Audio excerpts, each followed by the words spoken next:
Hello to all of you. Good afternoon. It's Tuesday afternoon at 4 o'clock. Therefore, it must be time for another teissTalk. Hello and welcome to all of you. I'm your host, author and investigative journalist, Jeff White. Normally, obviously, Tuesdays is Jenny Radcliffe's go, my co-presenter. She's in foreign climes at the moment, so I've taken over from her. And normally, I am a bit more sartorially turned out than this. But I thought I'd channel Jenny. I thought I'd channel Jenny's look and see if I get away with that. Maybe have a couple of tattoos. I don't know. No, honest truth, shirts are in the wash. That's the honest truth. Shirts are in the wash. So apologies, I have let standards slip today, but there we go. The standard of the chat is not going to slip. That's going to be as good as it ever is here on teissTalk. We are live every Tuesday and Thursday at 4 p.m, getting to all of the key topics in cybersecurity. And hello and welcome to our returning attendees, returning viewers. I see you spilling into the chat and saying hello today. Hello to all of you. If you're new to us, do give us a wave, give us a hello. It's great to see new viewers here on teissTalk. And if you're listening, by the way, to the podcast version of this, audio version, hello, welcome to you. If you do want to see us on video, go over to the teissTalk website and you'll be able to find us all there. You can find the archived versions of the teissTalks, but also details of the ones coming up. And you'll get the full unexpurgated version of teissTalk if you tune in for the live ones. It's teiss.co.uk, as I'm sure you know, the website address. And hello to everybody chiming in on the chat. Do please feel free to ask your questions as we go along in the Q&A section. You'll see up at your top right of the screen, there's a Q&A box. Stick your questions in there and also put your thoughts and opinions in the chat section. We love hearing from our teissTalk audience here, hearing your experiences as well on today's topic. We are going to be talking about leading your breach response. Completely forgot the topic there for a second. Leading your breach response is going to be the issue that we're going to be talking about today. And we have a fantastic panel of guests joining us later on. We've got Tim Roberts, who's Managing Director at Alex Partners. We've got Samantha Humphreys, Head of Security Strategy, EMEA at Exabeam. But joining us at the moment, I want to welcome our first guest, who is CISO at Penguin Random House, Deborah Hayworth, who's joining us now. Deborah, how are you doing? I'm good, thanks, Jeff. Thanks for inviting me. No problem, no problem. And I don't know whether I mentioned this to our Thais audience before, but I've written a book. I don't know whether I mentioned that. Just happen to have a copy of the book just here, just there for some reason. And Deborah's august company, Penguin Random House, is publishing said book. So Deborah, thanks to you and to all your team for doing the book and also keeping the thing safe and all that kind of thing. Great, keep writing, Jeff. Will do. I'm trying. I'm trying. But listen, let's hook right into it. Somebody's asking, have I written a book, Jeff? Yes, I've written a book. Yes, that's the gag. Look, Deborah, let's look at this issue of breach response. And with the news story we picked up on, we thought was quite interesting. This is Info Security magazine, the August Info Security magazine. James Coker has written about the Coca-Cola data breach being investigated. Did you see this one, Deborah? Did you come across this one? What do you make of it? I did, actually, and I was really impressed that the first response from Coca-Cola is, it's an alleged breach, we're looking into it, because I think quite a lot of the time the knee-jerk reaction is, oh my goodness, we've had a breach, let's launch our response processes. And as we all know, step one, validate that you've actually had a breach, but try and do that quickly, because the rest of your response time is going to lag behind while you prove whether you've had a breach or not. And actually, the recent Okta breach was a good example of that, wasn't it? You know, if you think about the amount of hype there was, Okta had been breached, all their clients are at risk, and in the end, it was a very small impact. Yeah. Well, that takes me back to the TalkTalk breach, of course, of 2015, where it was a very similar thing, where Baroness Dido Harding, subsequently of NHS Test and Trace, went on air and was talking about 4 million customers being affected. And I think in the end it was 156,000. Is that right? Still a lot of people, though. Still a lot of people. And some of that was credit card data as well, financial data. But you know, that did put the willies up quite a lot of TalkTalk's customers. So I guess you've got this balance, haven't you? You know, the extent to which you tell customers and warn them, and the extent to which you hold back until you know the information, so as not to freak out all of your customers. I don't know whether that feeds into. Yeah, I mean, there's a so what question, isn't there? Really? So we've been breached. So what? What is the data that's been breached? I mean, I think that's a critical question. Always looking at that impact. And as an organisation, you do have a responsibility to let individuals know if they're at risk of harm from your data breach. So you need to let them know, because they might have to take mitigating actions. So Mm, if you look at mm, other breaches, for example, the Mumsnet breach, they were breached. They needed to tell people quickly because it was their passwords that had been breached. And mm, obviously, you mm. want to mitigate that and you want your customers to have an opportunity. So it is a balance and it all comes down to that impact assessment. Yeah, interesting. Let's dig a bit further into this Coca-Cola story then, because there's some interesting aspects to this. Apologies, some of our viewers may be all across this, but I hadn't seen fully the details, I think, at the time this came through. But this is the Stormouse. I'm not quite sure how you pronounce it. It's believed to be a Russian origin ransomware group. And Deborah, this is interesting that they actually put out a poll on Telegram, I think it was, asking who people think thought they should breach and who they should go after, which target they should go for. And Coca-Cola came out on top. Did you see that bit? It's fascinating. I did see that. It's quite terrifying, actually, for any brand to Ransomware by think. vote. Yeah. Yeah, to think that bad actors are out there popping your brand into some kind of online poll. Who Mm, shall we breach next? Oh, this yeah. is fun, isn't it? It kind of goes back to the late 80s, early 90s when the script kiddies were breaching things for fun. Mm, mm, And yet we know that that's not what it's all about mm, nowadays, right? We know that hacking now and ransomware is all about monetization. What mm, can they get out of it? So I did think that was quite a terrifying turn. But then, of course, you've got to ask yourself, how many of those were followers of the other brand that mm. is in that famous taste test? Right. Yes, that's interesting. Yeah, yeah. it's sort of a a kind of dark web Eurovision song contest, isn't it? You sort of are you going to vote for Coca-Cola? They get nil plan. Samantha, who's going to be joining us later, chimed in. 374 people voted in the poll in total. So clearly, they don't have the kind of size of following of Eurovision. But actually, I mean, Deborah, this is slightly out with our topic today, but it is an interesting one in terms of um, preventing the breach in the first place. Had Coca-Cola seen that poll and seen that they were the top of it, I don't know. Do you think that might have made a difference? They might have been a bit more on the ball with this particular gang, or I don't know. Well, I imagine Coca-Cola, like most responsible businesses, will have some threat intelligence feeds coming Mm, through, mm, and we're all interested in internet and dark web chatter mm, about our organizations. But 374 people is not really representative of a global market. yeah. And then how serious was that? Mm, It's all about that risk assessment, isn't it? And yeah. would we have taken different steps if we'd seen our name up there? I don't know. I think Mm, there are other factors that you have to put together to build the overall yeah. context. Yeah. So, are we publishing a book, for example, that might be about Hong Kong activists? Mm, That might make us more susceptible to some Chinese ransomware organization putting yeah. our name in a poll. Yeah. So, I think there's context here, and you have to Yeah. know your business. And that's the other thing. I mean, the extra bit of context our audience may or may not know about this is Stormos Group, as I say, believed to be Russian Federation based, certainly according to their public statements, aligned with the Russian government and its approach on Ukraine, the invasion of Ukraine. So this is linked with the fact that Coca-Cola said it was pulling out pulling out from the Russian Federation. So that unleashed this whole sort of whirlwind against sort of Coca-Cola. So I suppose Deborah, it also depends on what's going on in your market position, what decisions you've made, and so on, as to how you assess that risk, I suppose. Yes, it absolutely does. It's the bigger landscape, but you've got to say Coca-Cola weren't the only people to pull out of Russia. Mm, So how yeah. much of that is propaganda? And I think we've got to be really careful at these times of political, eco-political kind of unrest, Mm, war. We've got to be careful because we know that's when misinformation and propaganda is at its highest. mm, So, is that the case? Was it a hit back on Coca-Cola for taking their wonderful beverage out of Russia? mm, I mm. fail to believe that Russians are more addicted to Coca-Cola than they are with vodka.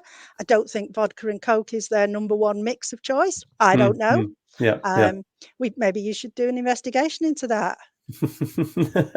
I've always thought that the fact that the Russian words for water and vodka, voda and vodka, they're very close for a very good reason. I think so, for some reasons the two are slightly interchangeable. Elixir of life, yeah.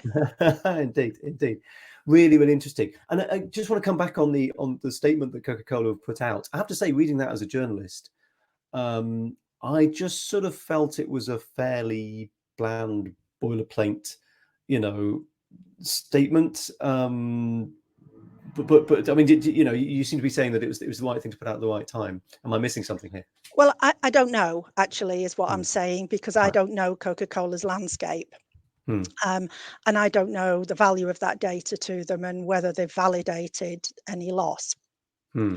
But I do think that having assessed your landscape, assessed the impact, and thought about the risk to individuals, there may come a point in time when you have to put out a proactive statement. Hmm.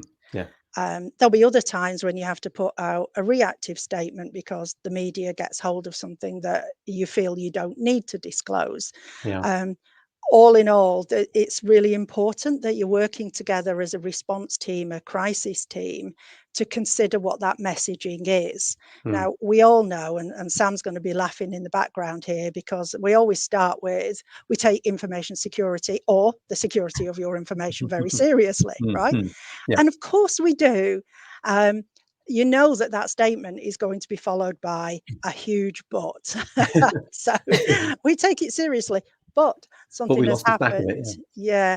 But I mean, in Penguin Random House, we have some kind of boilerplate templates, but we like to fill in any detail if we were Hmm. ever to Hmm. need them. And all of our comms are vetted by myself, Hmm. our Hmm. tech team for technical accuracy, Interesting. Yeah.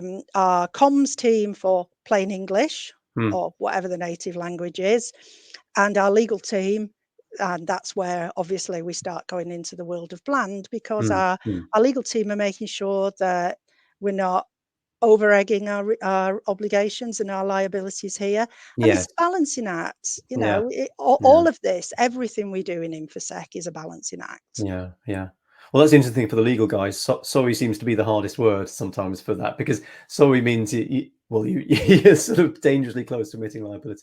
It's interesting. I was part of a tabletop exercise, cyber exercise, the other day, and um, the issue came around about talking to journalists. What do you say when? And the issue was, okay, at this point, would we go to journalists and will we talk about it? And I found myself bizarrely as the journalist in the room, sort of saying, I don't think you should, because I just don't think you know enough yet. That Mm. you don't have enough information to hold a press conference, certainly, because you're just going to have to respond to all these questions with the answer I don't know, and that's not going to be very useful. So yeah, that was interesting. Yeah, absolutely. And that's why quite often, a reactive statement, if the press should come and ask you your Hmm. question, have you got some answers prepared? Yeah, Because really, the harm that you're looking to reduce is the harm to the individuals whose data has been yeah. breached, What and that's not just the letter of the law, that's the spirit of the law as well. yeah. What do you make just in general, Deborah, of the idea of chief executive or whoever, somebody senior, recording a sort of video statement and putting a video statement out? So Kaseya, I think, did that. I'm not sure that Okta did, but I know Kaseya did. You have the filmed statement from the chief exec that puts it out. What do you make of those?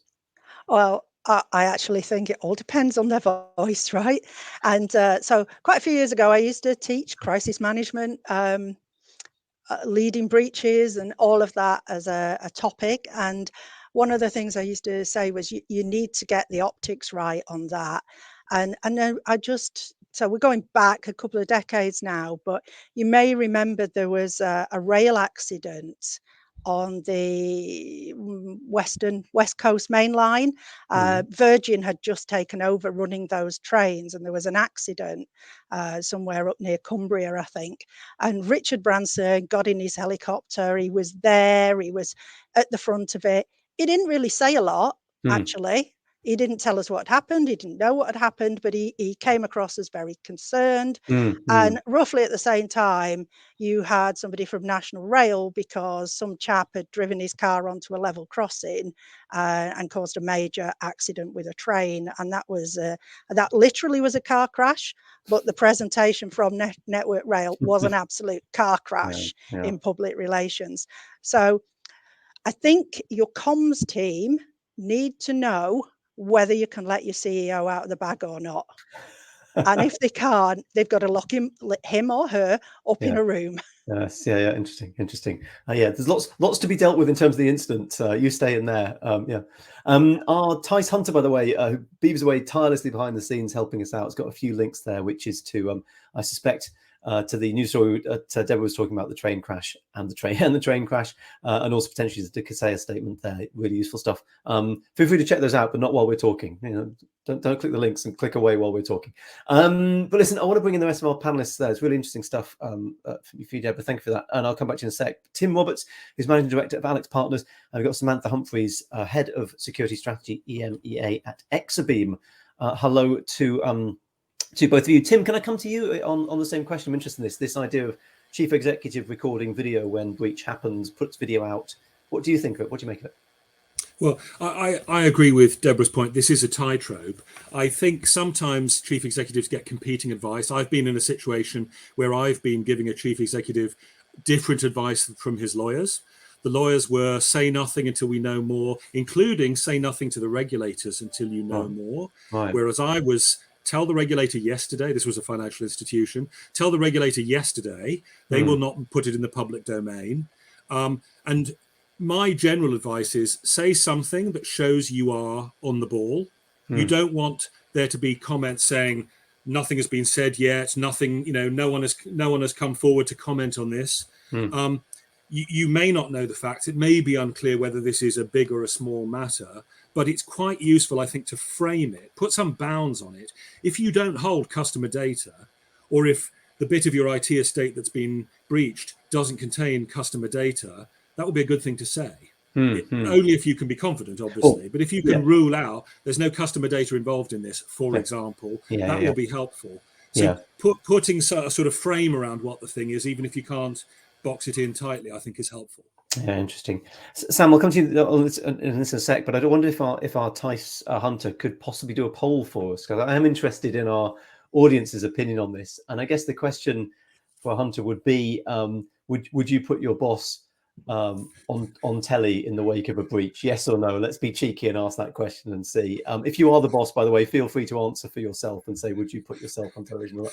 Samantha, can I come to you? Go on. What's your opinion on this? Have you seen any howlers? You got any thoughts on this? Yeah, I mean, breaches or any sort of crisis really where you've impacted your customers or your customers have been impacted because of something that's happened to you.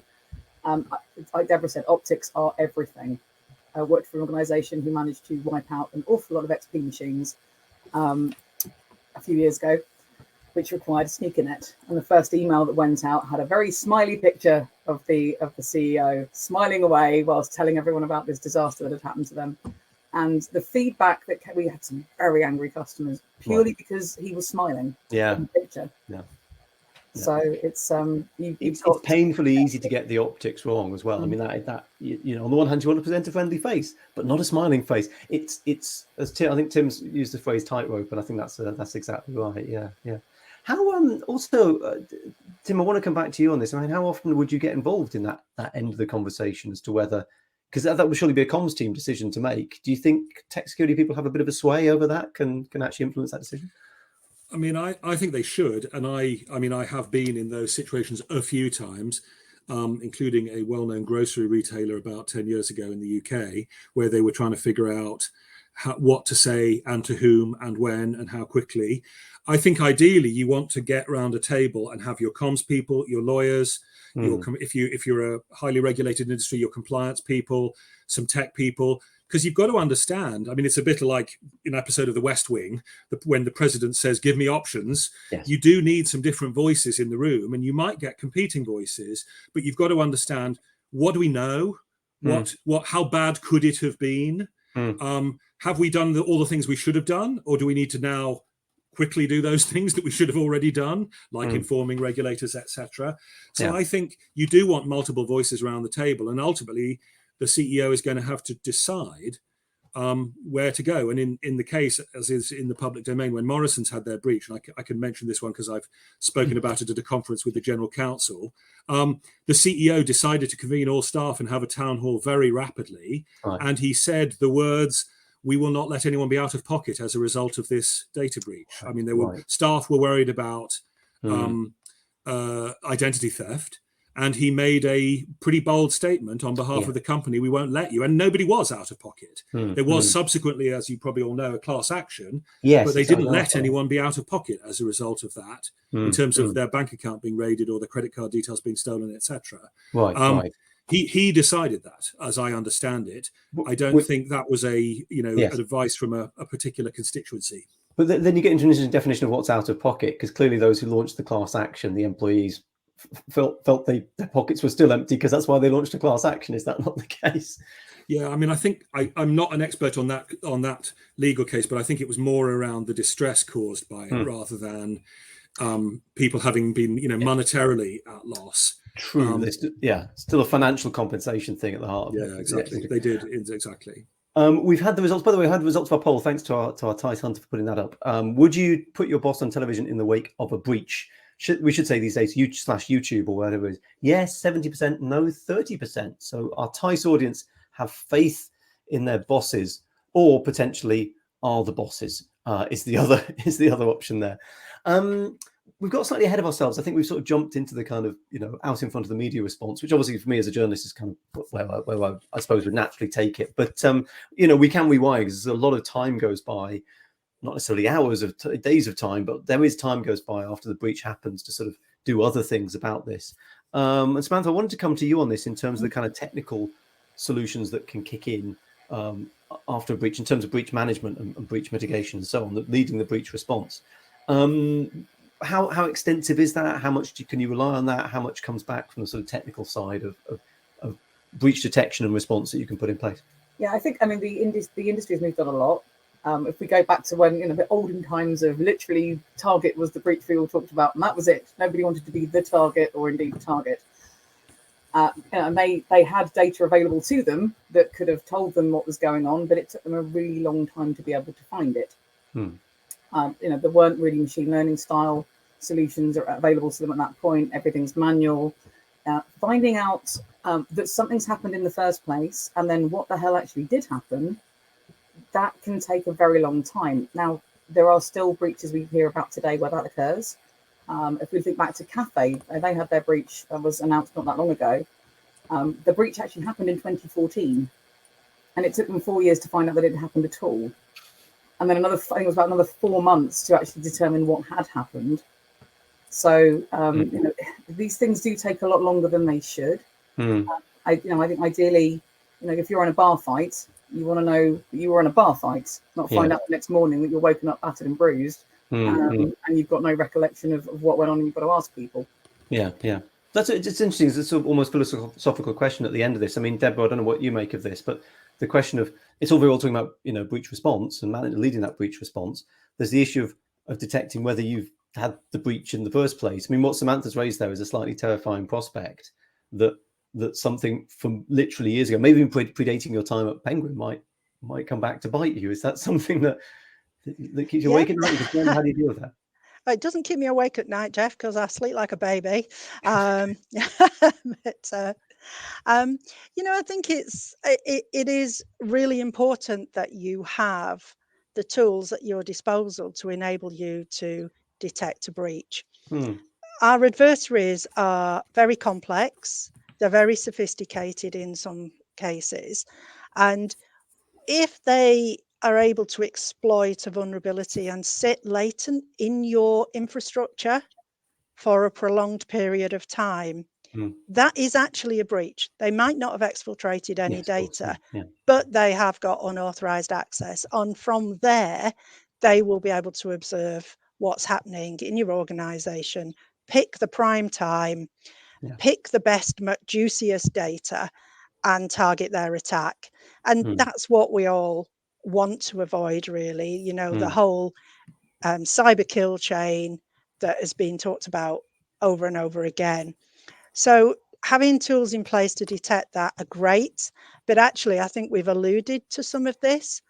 You might have the tools in place, but if you haven't got the process to follow up with what that data is telling you, then that's just money down the drain. You've got to have a combination of people, process, and technology. The technology tells you what's going on, the process tells you what to do, and the people are skilled in executing that process and using the tools and the data available to them. So there's nothing new here, absolutely nothing new than when I started 20 odd years ago. All that's happened is the sophistication has improved across the board, the number of data points has improved, and the the width and breadth and the depth of the landscape has increased, but the principles are the same. Yeah. Well, one thing I want to pick up on, Tim, I'll come to you on this first, and then you, Samantha. Is if there is a breach, it should be, and almost inevitably will be, the techies and tech security team who sort of find out about it first. To what extent does that roll into you leading the response? Because what's interesting is we talked earlier, in a way we talked too early, about media response and legal response and comms response and that kind of thing. To what extent do you think that the tech and tech security people can keep hold of it and keep leading on it, or does it just inevitably end up, moving into somebody else's control and tech becomes a part of that picture? I mean, this is sort of getting us into the whole question of how you prepare and the playbooks you create. And I think unfortunately, the answer is it depends. What is the scale of it? What is the scope of it? There will be many breaches happening every day that the tech team, that the SOC is dealing with and responding to, and it remains in the domain of the sort of tech bit of the cybersecurity team. There's many others, though, which have a public angle, a high level of risk, a regulatory aspect that have got to be escalated because they're a more significant incident for the company, in which case it's much better if you can divide and conquer. If you can have comms specialists dealing with comms, legal and compliance experts leading with that aspect, etc. You're going to need the whole orchestra, not just one instrument playing in that kind of bigger scenario. Yeah. And when Tim, have you got a sort of hard and fast rule as to when something goes outside of, because as you say, a lot of these incidents get dealt with by the security team. Is there a hard and fast rule for when it gets elevated and gets escalated? So, I mean, I think there are some indicators. I think, is it a regulatory matter? Is it affecting external customers? Is it a recurring event? It might otherwise not be one that you would escalate, but if you've had one in the news, if Coca-Cola gets another one in a month's time, they may need to escalate it in a way they wouldn't have done otherwise, because then it starts going to public confidence and the press may start focusing on it and drilling deeper than they would have done before. So I wouldn't say there's a hard and fast rule, but again, these are some of the things you want to rehearse in your tabletop exercises beforehand, in the scenarios you've walked through. Think about under what conditions does it need to come up to the COO, the CEO, the general counsel, the head of communications, etc., depending on those different factors. Yeah. I'm also quite proud of myself, by the way, that we talked all the way about Coca-Cola, and I realized I didn't make a single Coca-Cola or fizzy drink pun during that entire thing. So we can all just take a moment to appreciate that. Samantha, I want to come to you on this. Again, in terms of when you escalate, how you escalate, because again, I'm interested in the extent to which tools and technology can be used as part of that to say, this breach has now touched that bit of data. You now need to contact that person, that person, that person. Is that too formulaic, or is that doable with the tech? I think you absolutely have to have playbooks in place for these things. Like Tim mentioned, the whole regulation piece. It's funny, our favourite 4 letters, GDPR, often come into play, but even then it's still quite vague, because we're dealing with a legal text versus technical things that are going on, and ultimately somewhere down the line there's humans involved. So it's complicated. And when you call breach as opposed to incident, that is a very emotive term, because that then flips into now we've got to get the external stuff going on potentially. There's more people involved. You're communicating in a different way. The minute you have to go outside of kind of the SOC team or however your security team is set up, you're not going to sit there necessarily going in at a code level when you're talking to other stakeholders in the business. That's generally a terrible idea. So, I mean, it depends what they do, but you do need to kind of shift the way that you're communicating internally and externally. And getting that right isn't something you want to do on the fly. Is that your... Sorry, Samantha, is that your experience that there's a change of terminology? It's obviously much deeper than that, but there's a point where you have to change the terminology. Say, no, as long as an incident, this is now a breach, and all these other things kick in. Is that generally how it goes? Because I haven't, being outside the industry myself as a journalist, I haven't really. Once you call breach, then things change dramatically. If it's an incident or an event, that can generally mean you can just deal with it. Maybe it gets reported up as some other metrics that you're doing. But when the B word comes in, things change very rapidly. Interesting. Tim's nodding. Deborah, what do you see that breach/incident distinction? Because I say it's... Yeah, absolutely. So our security operations team will, on the whole, deal with security incidents. As soon as it's a breach, then I will get involved to take the lead on that and pull together any respondents and stakeholders that I need. But the key thing is not to be scared of saying this might be a breach, Right. because it's better to have done the investigation and analysis and ruled something out than it is to get 5 days down the line and say, actually, we got it wrong and it was much more significant than we thought. Yeah. Interesting. I want to move on to, we talked a little about communication, but external communication. We haven't sort of touched on internal communication, who you brief internally and when and how. Tim, can I come to you on this? Because obviously you talked about sort of potentially briefing the chief exec to or go on air or not go on air. To what extent is tech security involved in briefing the staff? Should that come straight from tech? Do you think it's better if that comes straight from tech security or goes via comms or somebody else? How do you think that's best handled, the internal stuff? Because Morrison's a really interesting example of that. Yes, and I think a lot depends on what kind of company you are. If you are a tech business, I think you find the audience wants to hear from the horse's mouth what's happened, Right. what does it mean. It's got more credibility that way. I think if you're any retailer or any very large business like that with more than 100,000 staff, you probably need to be putting this in nice plain English, and it may be better coming from the head of HR or a senior executive who the staff are used to hearing from, who might do video messages from the head of retail or the CEO regularly. So I think it does depend on your audience and the level you need to communicate at. I do think it's important to communicate early. Often companies are reticent to communicate, partly because they don't want it to get out into the outside world. They're hesitant to speak to their own people. I think you need to, in general, I find myself recommending communicate earlier than clients want to all the stakeholders, as long as you're careful about what you say. But I think most people find it reassuring to hear from senior management at a time like this. And if it's a big event, they'll be hearing from colleagues or even from the press, and you don't want them to be setting the agenda for you. Yeah, exactly. Deborah, what do you make of that? I mean, because Penguin Random House, obviously, a lot of your staff will have links with media, or have worked with media themselves. The risk of it getting out, and the risk of somebody leaking it, that's a concern. It must be a concern when you go to staff and you brief them, right? Well, it can be, right? But I think the interesting thing that Tim talked about there was putting the message in plain English. And I actually think that is one of the most useful things you can do, even when communicating with tech people, because as you start putting that message in plain English, it brings up a load of questions that you have made assumptions on when you've been having a technical discussion. And as soon as you start translating that into, normal business speak or even into plain English, then you start saying, oh, we never thought about that. We need to question this. So I think that's really useful to get that messaging right.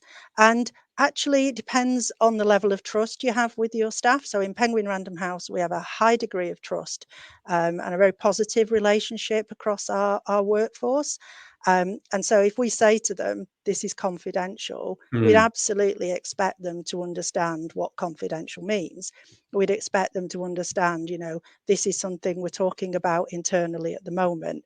But then that plays back to, if you're going to do that, having those reactive media questions and answers ready so that if it does get out there, you're prepared. Yeah. And also, Samantha, just thinking about this, and let's go back to that Coca-Cola example. Frankly, what was the group called? I've immediately forgotten the name. Stormhouse went out and announced it. So in a way, your lovely sitting on the thing until it breaks opportunity just goes out the window, because they're gonna get on top of it. Yeah, I mean, it's really easy to get onto their group. It's not like hidden away anywhere. It's just on Telegram. They've since done another poll as well, which I find quite interesting. Oh yes, we just give us the results. Yeah. So if I have to vote to do the results, and I'm not voting for someone to get breached. Right. So otherwise, I can't see it. But yeah, there's 4 more companies put up there. Interestingly, Right. one of the ones that didn't get the Coca-Cola vote, because obviously they got 72%, Mattel were on there. So it shows that maybe people are more loyal to toy companies. I don't know. It does make you wonder as well where they get the list of, because they're coming out with options, how they get their shortlist together. It does seem very random. It's not like, oh, should we do Coca-Cola or Pepsi? Yeah. And just thinking out loud here, the question occurs to me is whether those are organizations where they've already got access or they know there's a breachable aspect. because you don't want to sort of say, "Oh, should we hack Coca-Cola?" and then find out you can't hack Coca-Cola. No. You want to have your ducks lined up so that whichever vote people to go for, you've got a way in. I'm not saying that they do, but that wouldn't surprise me if that was the case, right? It wouldn't surprise me either. Yeah, interesting. Let's move on to, because we talked about obviously a bit about the initial briefing staff going out to the public and so on. There is this kind of post-event mop-up period, which I'm interested by and interested in how different companies do this. And Deborah, can I come to you on this? I mean, you can call upon breaches that have happened if you want, or how it should happen according to the playbook. But my worry is that, after the thing happens, how much time are you given as tech security people to go back, interrogate what happened, learn the lessons, or is the company's wish just to sort of put that in the past and kind of move on?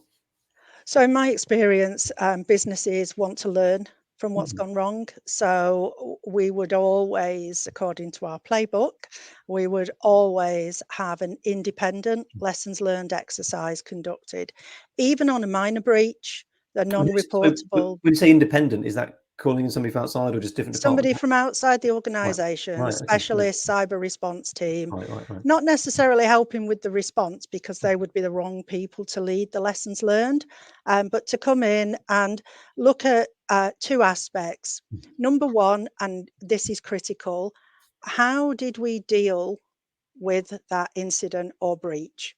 So did we follow our playbooks? Did we follow our own processes? Were the right people spoken to at the right time? Good messaging, etc., etc. That's really important because we want to improve our response process.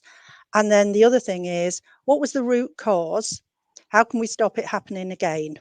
What lessons can we learn from that? Again, across that whole people, process, technology triad, we want to be continuously improving. It's part of, being a responsible growth business is to learn from things that have gone wrong.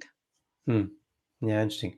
Wise words from Deborah. Samantha, I wonder whether on the ground that's what you see actually going on, because I'm sure most companies would say, yes, that's exactly what we do. It sounds wise from Deborah, but how's it actually go on the ground?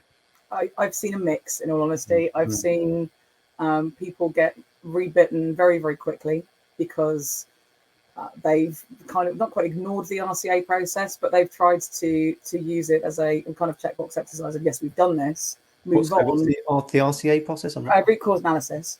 No. So it's painful to go through, to look at, especially when you've come out the back of a breach and everybody's kind of tired and done, and maybe you're back up and running again.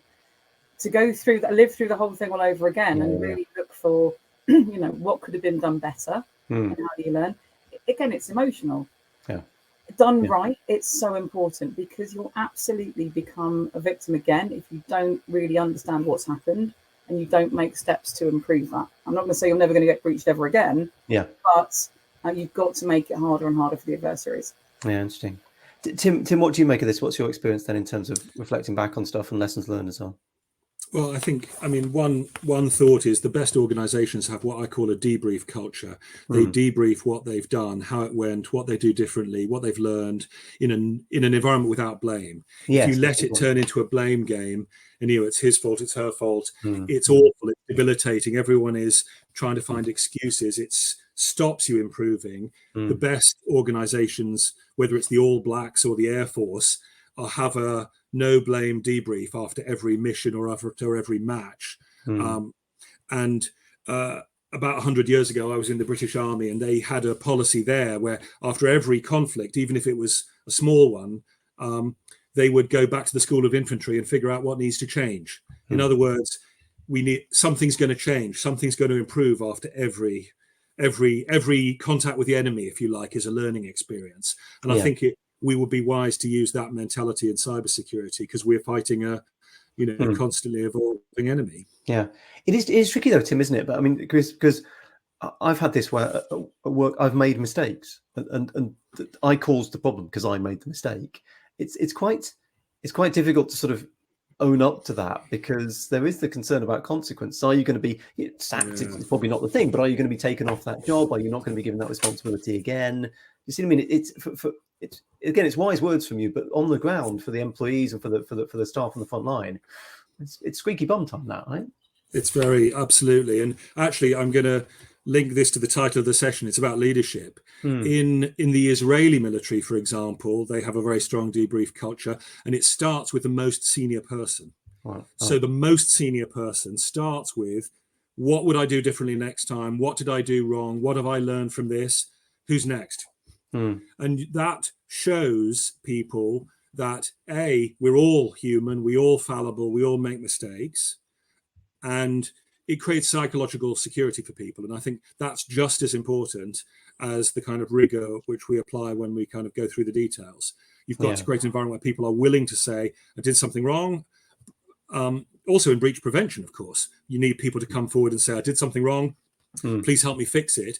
If you have a culture where people aren't going to admit they gave away their credentials or whatever it is, you're going to be less secure than you could have been.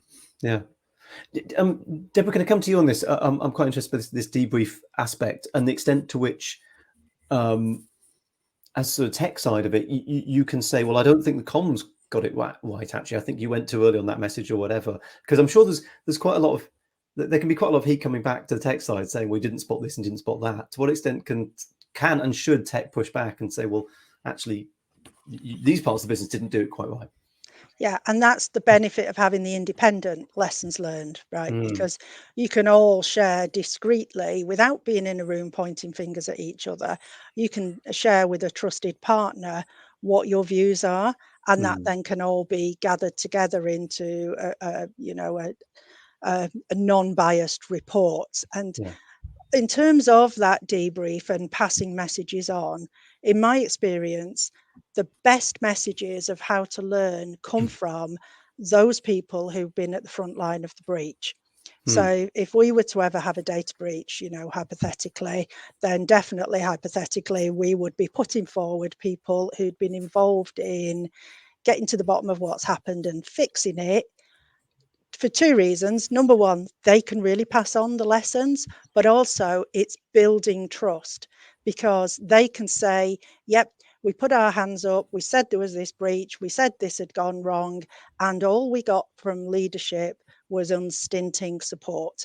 Ultimately, that's the end game. We want our teams to feel fully supported, that we know they're doing the best that they can every day. Nobody comes to work to do a bad job. So they're doing the best they can. They've got our support, and we want them to be able to come out of the back end of any breach saying, do you know what? It was a nightmare, but leadership had my back all the way. Yeah, interesting, really interesting. Samantha, can I come to you on this? Because Deborah's point is interesting about the independent auditor coming in, the independent assessment. I think that's really good, if you can afford it. But is there a way that a smaller company, if people are watching and they don't work for somewhere that can afford to hire in somebody else externally, is there a middle way of doing that, or sort of another way you've heard of doing that? Yeah, so I mean, I've seen it done where, so someone's come for, if you've got program managers or project managers that are very good at kind of doing the organizational piece, asking questions that aren't maybe as directly tied to what's gone on, that can help for sure. Yeah. It's if you're in a situation where people who are potentially responsible, or at least own, what's failed and how the adversaries have got in, I don't think they're the right people to lead that process. Because again, if you get back to that plane where people don't feel safe, or they've already gone down a road where they've decided what they think's happened, you're not really going to get to the bottom maybe of what has happened. But also a big believer in the 5 whys as you're going through that process, because you're really digging into why has this happened, as opposed to just like what has happened. Right. Interesting. Good stuff. Where we're pushing up against time, just want to, completely unrelated at the end of the session, thanks for all your contributions, by the way.